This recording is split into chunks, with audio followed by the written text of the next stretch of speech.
Persekusi ini adalah pemburuan orang secara sistematis untuk ditangkap dan kemudian dihakimi, yang belakangan ini kemudian marak. Paling tidak ada beberapa kasus yang viral di dunia maya. Pak Martinus, ini saya ingin dapat masukan juga dari Mas Damar. Apa yang dilakukan tadi katanya untuk membela dan segala macam, juga ada tambahannya Mas Damar ya? Iya, Itu ada beberapa hal, silakan. Iya, kalau di lapangan sebetulnya para pelaku mengatakan, atau mungkin di media juga mereka mengatakan bahwa persekusi ini mereka lakukan untuk membantu polisi, karena untuk membantu polisi supaya bertindak tegas. Oke. Nah, ini mungkin juga yang perlu diluruskan, karena kalau menurut kami persekusi dengan upaya hukum itu agak berbeda, karena kalau upaya hukum maka tahapannya adalah memang meminta polisi terlibat, tapi menyerahkan proses penyelidikan itu pada polisi, bukan dilakukan oleh kelompok ini sendiri. Oke. Kang Asep.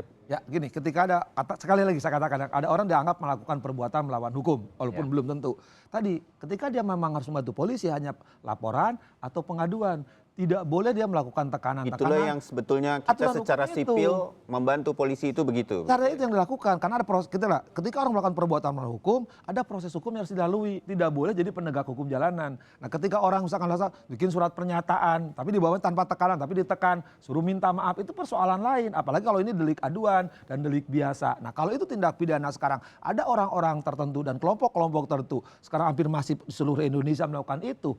Saya kira ketertiban, keamanan, kepastian hukum tidak akan tercapai. Karena apa? Beberapa tindak pidana dalam Undang-Undang ITE itu yang menyangkut ujaran kebencian, yang menyangkutkan kesusilaan, yang menyangkut yang diatur dalam 27, 28, 29. Ada sebagian yang delik aduan, yang nunggu polisi juga mengadu dari masyarakat yang nama baiknya dicemarkan. Nah, tanpa itu polisi tidak tahu. Tapi sebaliknya, ketika tadi yang ancaman-ancaman dilakukan atas nama kelompok, atas nama membela, itu nggak bisa.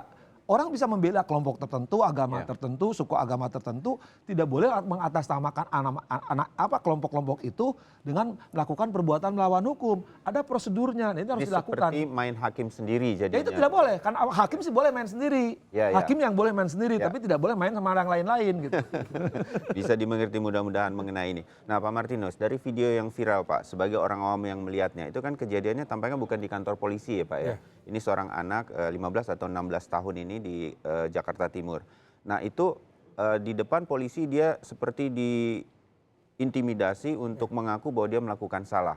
Nah, di sini Pak, saya ingin menyampaikan kepada Bapak, ini polisinya seperti takut juga gitu kan Pak, karena memang banyak begitu. Kenapa misalnya tidak segera diamankan anak ini? Oke, ini dibawa ke kantor atau apa? Kita nggak ngelihat itu di video itu Pak. Memang polisinya kenapa?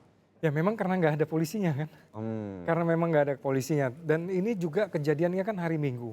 Ya kita berterima kasih yang mengupload video ini, yang kemudian kita jadi tahu dan terbelalak semua bahwa persekusi itu kian mengkhawatirkan. Jadi ada komunitas-komunitas yang kemudian melakukan perlawanan untuk ini tentu kita sambut gembira. Tapi tetap kita harus katakan bahwa perlawanan yang dilakukan oleh komunitas-komunitas ini harus berdasar hukum. Jangan justru juga melakukan perbuatan melawan hukum. Ya, kemarin yang melakukan konferensi pers bersama ini Koalisi Anti Persekusi, ya, menamakan diri Yayasan Lembaga Bantuan Hukum Indonesia YLBAHI, SafeNet, ada Mas Damar di sini dan Mavindo, dan saya juga mengetahui ada GP Ansor juga yang membuat, dan hal-hal semacam ini dipandang bagaimana oleh kepolisian? Ya, kami berterima kasih dan mengapresiasi apa yang dilakukan oleh teman-teman dari koalisi ini ya, karena ini adalah untuk mewujudkan bahwa kepedulian kita ini semua ada untuk ini.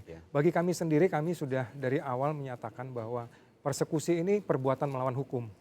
Apalagi mereka menebarkan informasi-informasi dan mencemarkan nama baik di pasal 27 itu diatur. Tapi ini sekali lagi hukumnya seperti harus yang bersangkutan mengadukan, tidak bisa kita untuk khusus pasal 27. Tapi untuk 28, 29 itu bisa kita lakukan. Tapi mereka menyebarkan informasi tentang data-data seseorang, kemudian yang harus diburu, itu kan mencemarkan nama baik. Itu pasal 27 itu bisa dilakukan untuk proses hukumnya. Dan siapapun itu boleh melapor kepada kepolisian untuk kemudian ditindaklanjuti ya Pak? Ya, persis seperti itu. Ya, kita menunggu masyarakat, dan kita juga selain menunggu, kita juga menyari informasi apakah persoalan-persoalan ini ada di tengah-tengah masyarakat yang kemudian kita bisa tindak. Gini, ketika misalkan namanya tokoh namanya Asep misalkan, pemimpin suku Sunda misalkan, sama Pak Martinus dibilangin ABCD negatif. Nah, saya harus ngadu, tapi bukannya karena para pendukung Asep-Asep lainnya melakukan tindakan menggebuk Pak Martinus, bukan. Itu yang harus dipahami. Jadi jangan siapapun yang ditokohkan, ketika ada orang berbeda pendapat dengan tokoh itu yang berbuat perbuatan melawan hukum, jangan meneror. Itu yang penting sekali lagi. Ya, itu. Nah, Mas Damar, dari temuan-temuan bersama teman-teman yang lain ini, dari kelompok yang lain, apa sih yang membuat masyarakat tidak berani melapor atau bagaimana sehingga kepolisian juga baru mengetahuinya? Ya, kalau dari kami karena kami dekat dengan korban ya, terutama karena korban berhubungan langsung dengan koalisi anti persekusi. Ya. Kita tahu persis bahwa persoalan yang paling utama adalah mereka mengalami trauma. Nah, trauma ini dialami oleh korban sendiri dan keluarganya. Jadi ada banyak pertimbangan untuk tidak melapor ke polisi. Pertama karena memang tidak ada keamanan, rasa aman itu mereka tidak rasakan.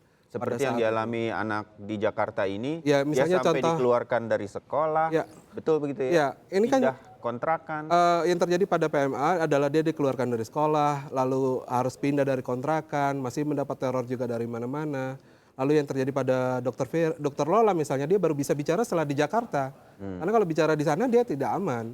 Nah ini mungkin psikologi ini yang harus dipahami oleh kepolisian juga, bahwa kalau mengharapkan korban untuk bicara langsung, butuh waktu dan agak sulit. Bagaimana menurut Mas Damar? Nah, pertama-tama sebetulnya dari koalisi anti persekusi mengapresiasi terlebih dahulu sikap Polri ini sebetulnya yang kami nanti. Kami memang dari pertama meminta Polri sebetulnya yang harus paling depan menghadapi persekusi ini. Tidak ada organisasi sipil yang bisa menghadapi mereka kecuali Polri. Ya. Tapi gini juga Mas Bayu, jangan lupa, jangan sampai ada ketakutan tadi kan. Kalau sekarang tadi korban takut, harus berani. Mungkin kawan-kawan, kita harus versi Mas Damar dan kawan-kawan, harus berani. Kita mulai melaporkan. Nah kalau misalkan didiamkan, mereka menang. Karena mereka udah tenang aja, korbannya juga takut. Nah saya pikir harus memulai kita sama-sama seluruh anak bangsa mulai. Ketika ada persekusi, yang istilahnya perbuatan eksekusi bukan oleh polisi, laporkan. Siapapun, kalau memang ada teror lagi, kita lawan terus. Kalau didiamkan, kita takut, mereka akan semena-mena dan itu akan terus berlanjut. Yang kita khawatirkan negara ini tidak ada aturan hukum nantinya. Ya, dan harapan-harapan kepada kepolisian bisa ya Pak Martinus ya? Ya, kita sudah perintahkan untuk kita tindak hal yang seperti ini. Jadi sudah tidak ada lagi persekusi ini dilakukan. Ini perbuatan yang melawan hukum dan ini harus ditindak. Ya, Mas Damar. Ya, kita sebenarnya pengen polisi didorong lagi untuk hadir di aksi preventif. Karena ini yang preventif yang penting. Karena target ini masih banyak yang sudah diburu kan baru 10 orang. Jadi masih ada potensi banyak persekusi yang lain yang mungkin lebih buruk lagi. Kita ingin polisi bisa nggak hadir lebih preventif, lalu juga dalam menerapkan pasal-pasal terhadap para pelaku persekusi ini juga melihat aspek-aspek pengancaman yang lain. Jadi pasal pidana yang lain kan sebenarnya bisa dikenakan terhadap mereka ini. Misalnya pada PMA ini kan kita baru melihat orang-orang yang melakukan pemukulan. Tapi bagaimana dengan 100 orang yang menggeruduk itu gitu. Yang menggeruduk dia dan melakukan tekanan-tekanan, kan harusnya juga ada sebuah tindakan. Nah, lalu yang kedua adalah kami ingin masyarakat juga untuk tidak takut karena koalisi ini sekarang sudah membuka hotline dan hotline itu bisa dihubungi secara nasional. Oke, silakan mungkin bisa disebut biar nanti juga bisa diketahui oleh masyarakat atau kemana lagi. Hotline ini kita bisa dihubungin lewat telepon atau SMS. Nomor teleponnya moga-moga bisa dimunculkan di layar. Sambil juga muncul ya. Nah ini hotline koalisi anti persekusi. Saya sebutkan, mudah-mudahan saya benar ini ya. 0812 869 38292 atau seperti yang dihadirkan di layar Sapa Indonesia di kesempatan kali ini. Iya, atau lewat email antipersekusi@gmail.com.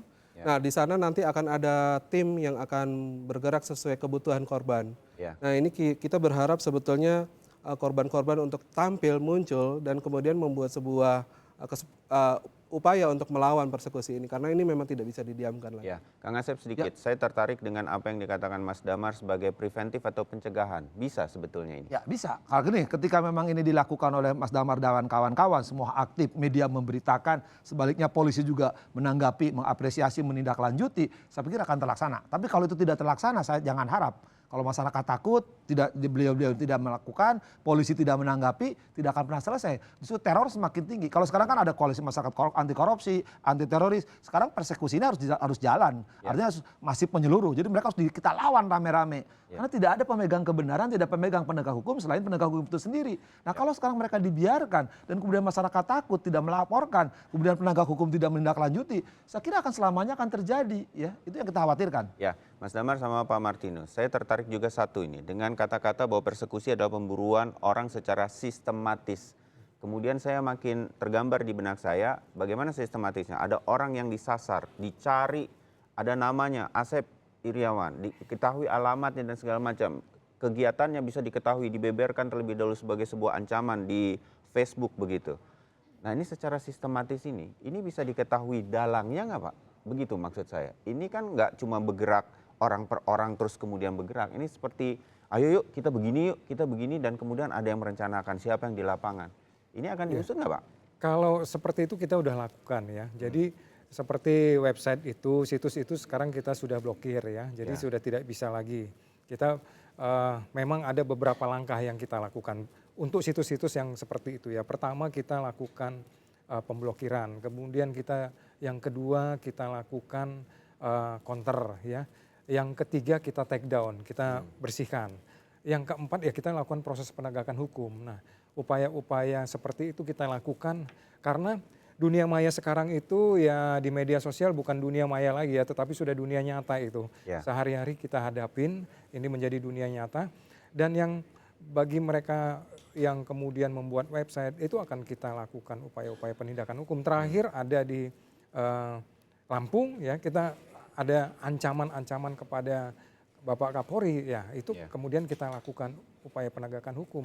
Dan sekarang kita lakukan, kita sudah ada di Biro Multimedia, di Humas sendiri, kemudian ada di Bareskrim, ada di Baintelkam yang memantau dunia maya ini, yang kemudian ini akan kemudian terus kita akan tertibkan. Kita butuh waktu banyak memang dan butuh dukungan banyak pihak untuk kita melakukan edukasi masyarakat. Ya, dan beberapa kali tadi saya menghitung mungkin 4, 5 bahkan 6 kali persekusi itu melanggar hukum dari Pak Martinus ya itu sebagai melanggar wakil hukum. kepolisian. Baik, terima kasih dan mudah-mudahan ini kerjasamanya bisa berjalan terus. Kang Asep terima kasih pengertiannya bahwa kita memang harus berhati-hati di media sosial dan kemudian tidak boleh main hakim sendiri, itu juga kita catat. Kang Asep, Mas Damar terima kasih, salam untuk teman-teman, Pak Martinus salam untuk kepolisian. Tambahan pekerjaan di saat ini tetapi saya yakin kepolisian bisa menegakkannya dengan baik. Terima kasih